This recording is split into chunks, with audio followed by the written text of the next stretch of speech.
Multicultural Spotlight, presented by Chevrolet. Find new roads.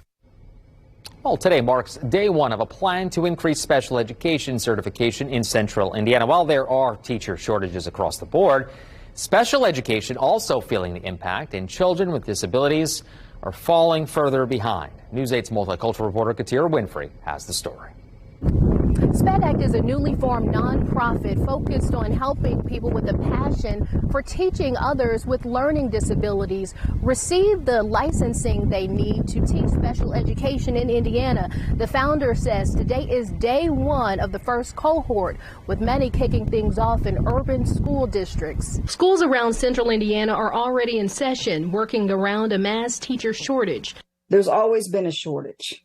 However, COVID-19 has impacted the field. Sherry Anderson has worked in special education for over 30 years, and her passion for the work sparked a new idea, SPEDACT, a nonprofit aimed at helping special education hopefuls earn state-approved licenses in order to teach. You could be an individual who has a bachelor's degree in something other than education and have decided now that your calling is to teach, and particularly teach students with disabilities. The agency received state approval in April of this year, rolling out its first cohort August 1st. Participants are working primarily in urban school districts around central Indiana. Of course, for all students, we are trying to play catch up.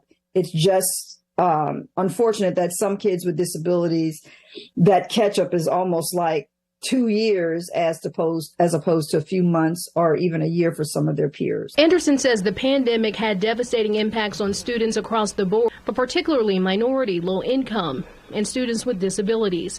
Anderson says there's an ongoing debate, but believes for years there's been an overrepresentation of students of color in special education. So this work is not only to recruit talented teachers, but expand the teachers of color pool. While in Indianapolis, I have made it a point to give back to urban schools. SPEDACT for now is only training people who already work at school districts. They'll get sort of an on-the-job type training. Reporting in Indianapolis, Katira Winfrey, Wish TV, wishtv.com, and follow us on Facebook.